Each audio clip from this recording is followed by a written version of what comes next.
Hi everyone, this is Professor Smith, and in this video I'm going to give a little tutorial on how to work a comparative advantage problem. So what we're trying to explain is why countries export some goods and import others. Very quick review, what's an export? An export is a sale abroad, so take a look at this green arrow at the top. The goods are leaving the country. They are being sold to another country. So that's an export. An import is a purchase of a good from abroad, from a foreign country. So imports are going into the country. If you ever forget that, a little mnemonic I like to teach students, im means in and x means out. So im in, imports, x out, exports. Okay, so we're going to use this idea of what we call comparative advantage to figure out which country is going to export and import what.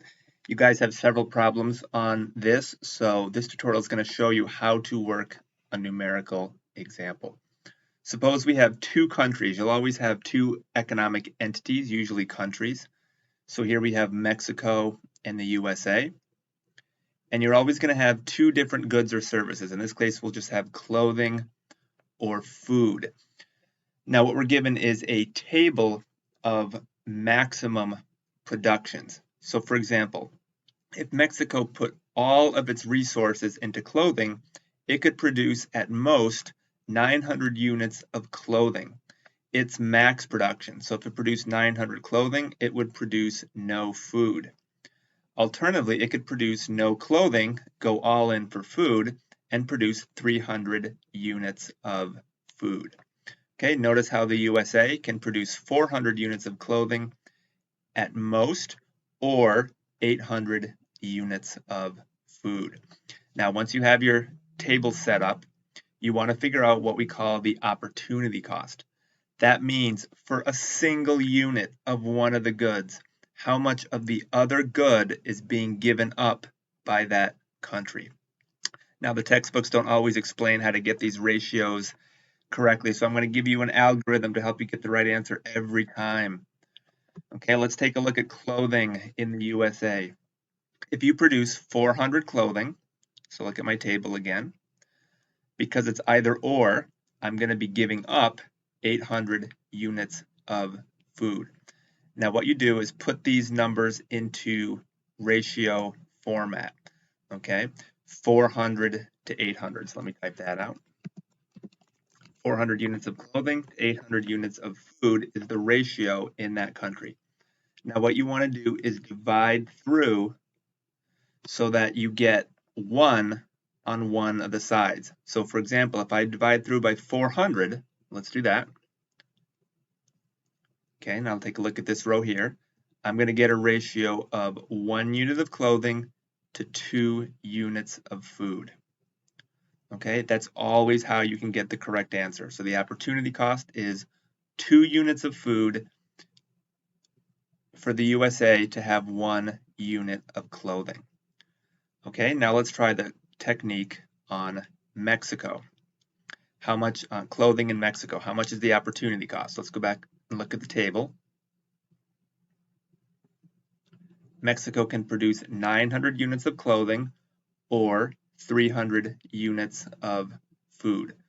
So I want to know the cost of 1 unit of clothing, so I'm going to divide through each side of the ratio, each side by 900. Okay, and I'm going to get a ratio of 1 to 1/3. Okay, so the opportunity cost of 1 unit of clothing in Mexico is 1/3 food. Okay, now why don't you guys on your own, I won't stop the video, but you can definitely pause it now if you want, try the other two goods. And what you should get is this table right here. Okay, so there's our 2 units of food in the USA, and there's our 1/3 in Mexico. And then for the other good, you'll get those two numbers. Now here, once you have this, what you want to do is look at which country makes which good cheaper. It's that simple, literally at a lower cost. Okay, let's take a look at clothing. Here's what you do. Isolate that column or row, depending on how your table is set up. Who makes clothing more cheaply? 1/3 food is less than 2 food. So literally that's cheaper. So Mexico makes it cheaper than the USA because its opportunity cost of 1/3 is lower than the USA's at 2. So what we say is that Mexico has a comparative advantage in clothing. Now let's take a look at food. Again, isolate the column. The USA makes food for only a low cost of 1/2 units of clothing. In Mexico, it's much more expensive at 3 units of clothing. So that means the USA produces food more cheaply, and it has what we call the comparative advantage in food. Now, here's the big principle, the so what. Countries will always tend to export the goods they have a comparative advantage in and import the goods they don't. All right, so in this example, Mexico is going to export the clothing and import the food, and the USA will export the food and import the clothing.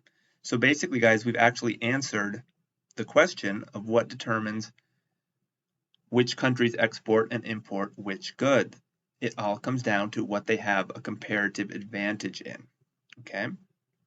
Now there's just one last little thing that you might be asked about, and then we're done with this video.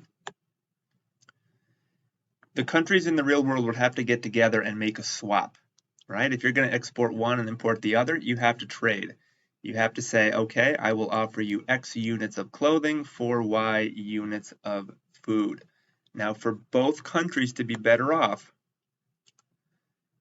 that trading price has to fall within the range of the opportunity cost. Let's take a look at food, for example. Okay, let's go back up and look at the opportunity cost.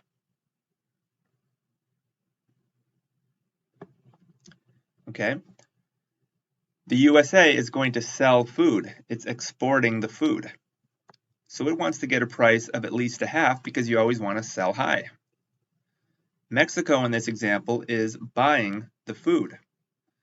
Since they pay, you could think of it as 3 clothing in their own country and you want to buy low, they want to buy for a price of less than 3 clothing.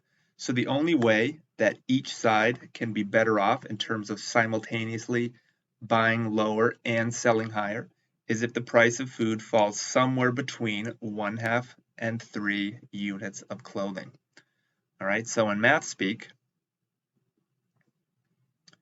that would look something like this. The unit of food has to be greater than 1/2 clothing, okay, but sell for less than 3 clothing. It has to fall somewhere in that range. For clothing, again, let's take a look at the range. 1/3 food is the low end opportunity cost. 2 food is the high end opportunity cost. So the cost of clothing has to fall somewhere in that range. Think about 1-to-1 in this example. 1-to-1 would fall within both of these ranges.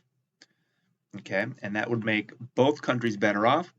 They would make a swap, and the consumers in each of those countries will now be able to consume more total goods at lower prices. There's going to be more sales between countries.